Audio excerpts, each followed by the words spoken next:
محرم الحرام میں لوگ قبرستان میں جانا ضروری سمجھتے ہیں، یعنی پورا سال قبرستان میں نہیں جائیں گے، قبرستان کی صفائی نہیں کریں گے، قبرستان کا خیال نہیں کریں گے، اور محرم میں قبرستان سے گھاس بھی کاٹ رہے ہیں، قبرستان سے درخت بھی صاف کر رہے ہیں، قبرستان کی قبریں بھی صاف کر رہے ہیں، راستے بھی بنا رہے ہیں، اور محرم میں حالانکہ بعض چیزیں ایسی ہیں کہ جو نہیں کرنی چاہیے۔ مثلا اگر کوئی ایسا گھاس ایسا درخت ہے جو گزرنے میں نقصان نہیں دیتا تو اس کو کاٹنے کی کیا ضرورت ہے؟ وہ تو اللہ کا ذکر کرتا ہے جس سے قبر والوں کو فائدہ ہوتا ہے۔ ایک حدیث پاک میں ہے کہ حضور اکرم صلی اللہ علیہ وسلم گزرے تو آپ کا کھچر تھا وہ بدک گیا، آپ رک گئے تو آپ نے فرمایا جو دو قبریں ہیں ان کو عذاب ہو رہا ہے۔ رسول اکرم صلی اللہ علیہ وسلم نے سبز ٹہنی کو منگایا، دو ٹہنیاں، ایک ٹہنی منگا کر دو حصے کیے، ایک ٹہنی ایک قبر پہ گاڑ دی اور ایک ٹہنی ایک قبر پہ گاڑ دی۔ تو آپ نے فرمایا کہ ان میں سے ایک قبر والے کو اس لیے عذاب ہوتا تھا کہ یہ چھوٹے پیشاب سے چھینٹوں سے نہیں بچتا تھا، اور دوسرے کو اس لیے عذاب ہوتا تھا کہ چغلیاں بہت کرتا تھا۔ تو اللہ تعالیٰ نے اس سبز ٹہنی کی وجہ سے ان کے عذاب کو ختم فرمایا ہے۔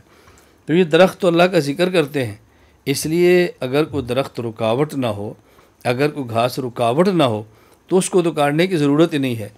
ہاں یہاں سے یہ پتہ بھی چلا کہ ہمیں بطور خاص اس بات کا بہت زیادہ اہتمام کرنا چاہیے پیشاب کی چھینٹوں سے بچیں، بیت الخلاء میں جائیں، استنجا کریں، اچھی طرح طہارت کا خیال کرنا چاہیے تاکہ پیشاب کے کچھ حصے کپڑے کو نہ لگ جائیں، بدن کو نہ لگ جائیں، چھینٹوں سے بچیں۔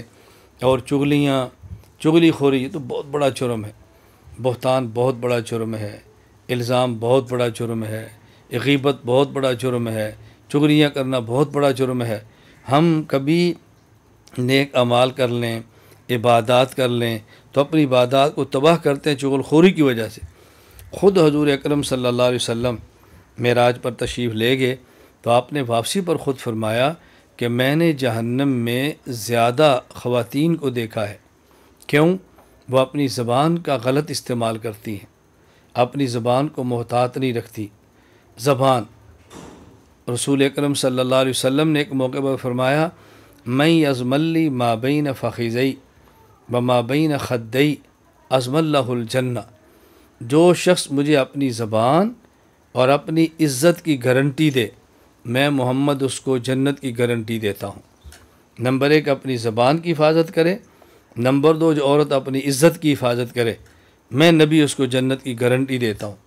اس لیے بطور خاص یہ صرف عورتوں کے لیے نہیں ہے، مرد عورت سب کے لیے زبان کی حفاظت اور اپنی عزت کی حفاظت، عفت، پاک دامنی، اللہ کے نبی جنت کی گارنٹی دے رہے ہیں۔ لہٰذا ہمیں وہ اسباب بھی اختیار نہیں کرنے چاہیے کہ جس سے عفت تباہ ہوتی ہے، عزت تباہ ہوتی ہے، گناہ کا ماحول پیدا ہوتا ہے۔ گناہوں کے ماحول سے دور رہنا چاہیے، گناہ کے ماحول سے بچنا چاہیے، اور ایسے ماحول سے کنارہ کشی کریں کہ جو ماحول گناہوں کا ہے۔ بہرحال زبان کی حفاظت بہت زیادہ ضروری ہے، بہت زیادہ ضروری ہے۔ ہم بس اوقات نفل پڑھ لیتے ہیں، تلاوت کر لیتے ہیں، ذکر کر لیتے ہیں، عبادات بہت زیادہ کر لیتے ہیں، اور اپنے زبان کی حفاظت نہ کرنے کی وجہ سے سارا کچھ تباہ کر بیٹھتے۔ رسول اکرم صلی اللہ علیہ وسلم نے صحابہ کرام سے پوچھا ایک مرتبہ کہ بتاؤ غریب کون ہے؟ یا رسول اللہ جس کے بعد درہم دنانیر پیسے نہ وہ غریب ہے؟ آپ نے فرمایا نہیں، غریب وہ ہے کہ جو شخص قیامت کے دن اللہ کے پاس اس حال میں آئے کہ اس کے پاس نیکیاں ہوں، نیک اعمال، اور اس نے لوگوں کے حق ادا کرنے ہوں۔ ایک آدمی اپنا حق مانگتا ہے اور اس کے پاس دینے کے لیے کچھ بھی نہیں سوائے نیک اعمال کے، نیک عمل دے دیا۔ دوسرے نے حق مانگا، اس کو نیک عمل دے دیا۔ تیسرے نے حق مانگا، اس کو نیک عمل دے دیا۔ جتنے نیک اعمال دنیا میں کیے تھے وہ جن کا حق تھا ان کو دے دیے۔ اب حق مانگنے والے باقی ہیں اور نیک اعمال موجود نہیں۔ ایک شخص آ کے حق مانگتا ہے، اس کے پاس نیک اعمال نہیں ہے، اللہ اس حق والے کا گناہ اس کے نامہ اعمال میں ڈال دیتے ہیں۔ تو آپ نے فرمایا غریب شخص ہے، دنیا میں نیک اعمال بھی کرتا رہا لیکن لوگوں کے حقوق کا خیال نہیں کیا، گالی دے دی، غیبت کر لی، چغل خوری کر لی، کسی کی عزت پہ حملہ کر لیا، اور کسی پر بہتان لگا دیا، الزام لگا دیا، یا اور گناہ کیے، حق مارے اس نے، اب نیک اعمال بھی ختم ہو گئے، لوگوں گناہ اس کے اوپر ڈال دیے گئے اور یہ جنت کی بجائے جہنم میں چلا گیا۔ آپ نے فرمایا کہ یہ شخص غریب ہے، یہ شخص غریب ہے۔ میں نے اس لیے تیسرے نمبر پہ عرض کیا ہے کہ محرم الحرام میں قبرستان جانے کو ضروری نہ سمجھیں، کیوں قبرستان جاتا ہے تو حرج نہیں ہے۔ خود رسول اکرم صلی اللہ علیہ وسلم فرمایا کنت نہیتکم عن زیارت القبور فزوروها، میں پہلے تمہیں قبرستان جانے سے منع کرتا ہوں، اب میں تمہیں اجازت دیتا ہوں قبرستان جایا کرو۔ فإنها تذکر الآخرہ، قبرستان پہ جانے میں آخرت کی یاد تازہ ہوتی ہے۔